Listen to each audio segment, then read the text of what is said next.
यदा यदा हि धर्मस्य ग्लानिर्भवति भारत अभ्युत्थानं धर्मस्य तदात्मानं सृजाम्यहं परित्राणाय साधूनां विनाशाय च दुष्कृतां धर्मसंस्थापनार्थाय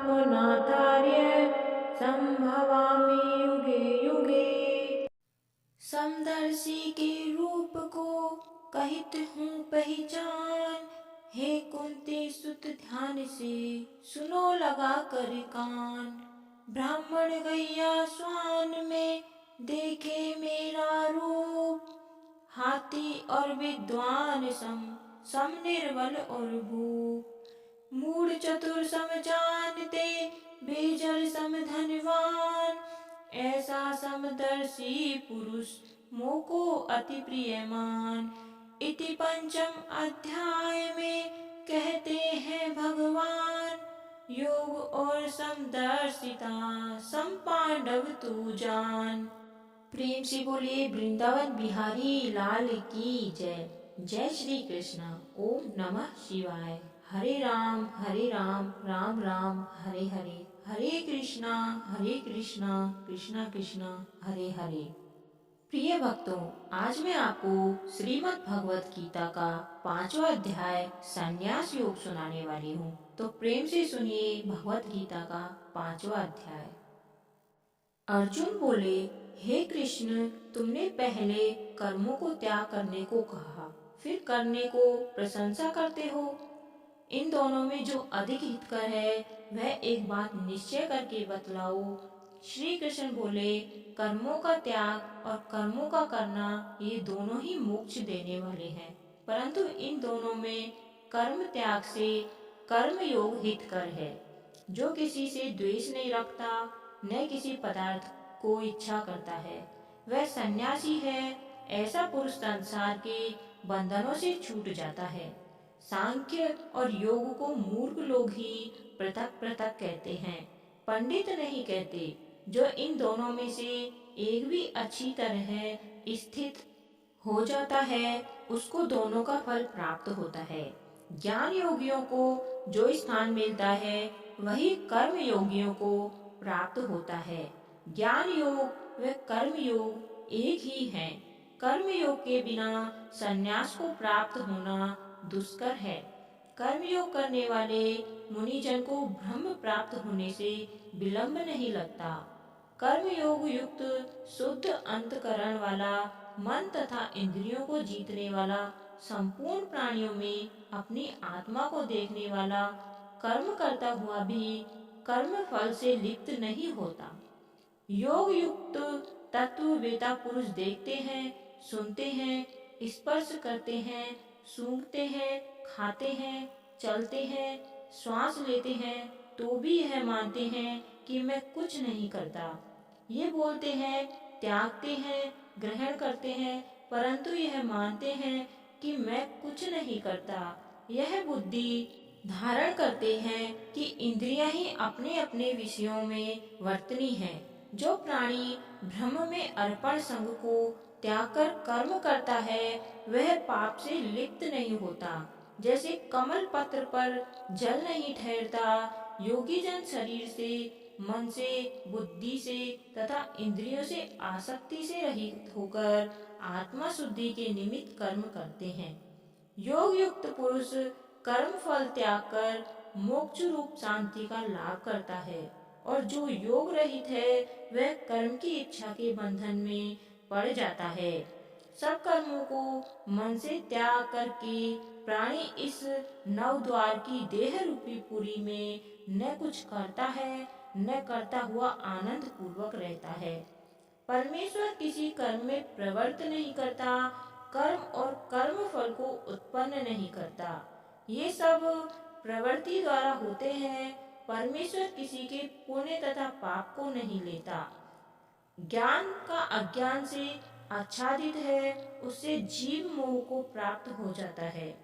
परंतु आत्मज्ञान के द्वारा जिनका अज्ञान नष्ट हो गया है, उनका वह आत्मज्ञान परमेश्वर के रूप को ऐसा भाषित करता है।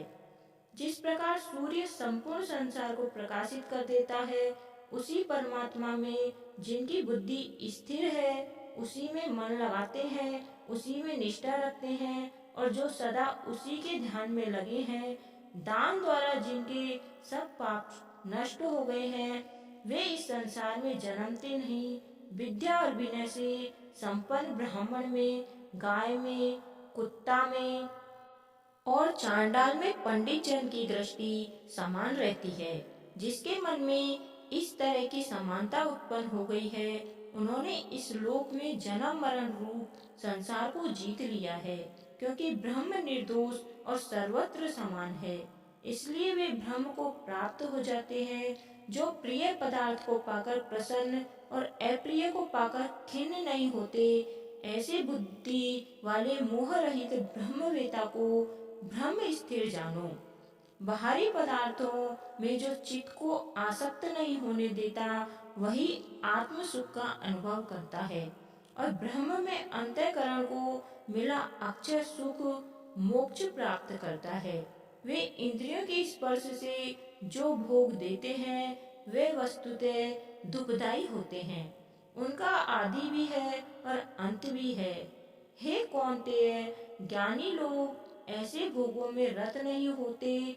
शरीर छूटने के पहले जो मनुष्य काम और क्रोध के वेग को सहन करने में समर्थ होता है, वही योग और सच्चा सुखी है। जो योगी आत्म सुख से सुखी, अंतर आत्मा के आनंद से आनंदित और अंतर ज्योति से ही प्रकाशित है, वह ब्रह्म रूप होकर ब्रह्म निर्माण मोक्ष को प्राप्त होता है। पाप जिसके नष्ट हो गए हैं, कुबुद्धि दूर हो गई है, मन को जिन्होंने वश में कर लिया है, जीव मात्र का जो हित चाहते हैं, ऐसे योगी को ब्रह्म निर्वाण प्राप्त होता है। काम तथा क्रोध जिनमें नहीं है, मन के वेग को जिसने रोक लिया है, ऐसे आत्मज्ञानी योगियों को ब्रह्म निर्वाण सहज ही प्राप्त होता है। बाहरी पदार्थों के संयोग से अलग रहकर दोनों बाहों के बीच में दृष्टि लगाकर नासिका के भीतर चलने वाले प्राण तथा अपान वायु को सम करके इंद्रियां, मन और बुद्धि को बस में करके इच्छा, भय, क्रोध को त्याग कर मोक्ष की इच्छा करने वाले योगी जीवन मुक्त है। जो मुझको सब यज्ञों और तपों का भोक्ता, संपूर्ण लोकों का स्वामी और सब प्राणियों का मित्र जानते हैं, उन्हीं को शांति प्राप्त होती है। तो प्रेम से बोलिए वृंदावन बिहारी लाल की जय। जय श्री कृष्णा। इसी के साथ भगवद गीता का 5वां अध्याय समाप्त होता है। आइए अब सुनते हैं 5वें अध्याय का महात्म्य। श्री भगवान जी बोले, हे लक्ष्मी, 5वें अध्याय का महात्म्य सुनो। एक ब्राह्मण पिंगल नाम का अपने धर्म से भ्रष्ट हुआ और वह कुसंग में बैठ मच्छी मांस खाता और मदिरा पान कर जुआ खेलता। देव योग से वह पिंगल राजा के यहाँ नौकर हो गया। राजा के पास और लोगों की चुगलियां किया करता। जब वह बहुत दिन बीते तब वह धनवान हो गया। तब उसने अपना विवाह कर लिया, पर स्त्री व्यभिचारिणी आई। वह स्त्री को मारता था। उस स्त्री ने दुखी होकर अपने पति को विष दे दिया। वह ब्राह्मण मर गया। उस ब्राह्मण ने गीध का जन्म पाया। कुछ काल पीछे वह स्त्री भी मर गई। उसने तोते का जन्म पाया। तब वह एक तोते की स्त्री हुई। एक दिन उस तोती ने तोते से पूछा, हे तोते, तूने तोते का जन्म क्यों पाया? तब उस तोते ने कहा, हे तोती, मैं पिछले जन्म में ब्राह्मण था, अपने गुरु की आज्ञा नहीं मानता था। मुझको गुरुजी ने श्राप दिया, कहा जा तू तोते का जन्म पावे। इस कारण तोते का जन्म पाया। अब तुम कहो किस कारण से तोती हुई? उसने कहा, मैं पिछले जन्म में ब्राह्मणी थी। एक दिन मैंने अपने पति को विष दे दिया और वह मर गया। तोते ने कहा, तू बुरी है जिसने अपने पति को विष दिया। एक दिन वो तोती वन में बैठी थी, तब वह गीध आया। तोती को उस गीध ने पहचान लिया। वह गीध तोती को मारने चला। आगे तोती गीध जाते जाते तोती एक शमशान भूमि में थक कर गिर पड़ी। वहाँ एक साधु का दाह हुआ था। साधु की खोपड़ी वर्षा के जल के साथ भरी हुई पड़ी थी। वह उसमें गिर पड़ी। इतने में गीध आया और तोती को मारने लगा।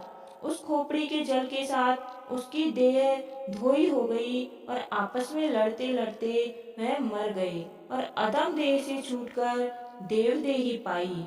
विमान आए, तिन पर बैठकर बैकुंठ को गए।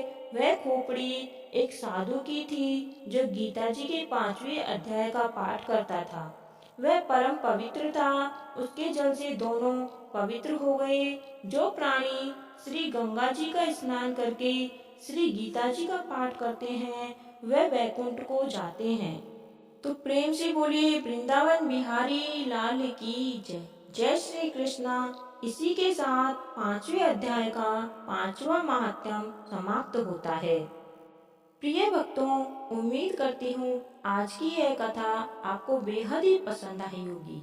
अगर आपको हमारी यह कथा पसंद आई है तो हमारे चैनल को सब्सक्राइब अवश्य करें। कमेंट में राधे राधे जय श्री कृष्ण अवश्य लिखें। कथा सुनने वाले व सुनाने वाले सभी का भला हो, आपकी सभी मनोकामनाएं पूर्ण हो। धन्यवाद। आपका दिन शुभ हो। अगले भाग में हमारा 6ठा अध्याय अवश्य सुनें।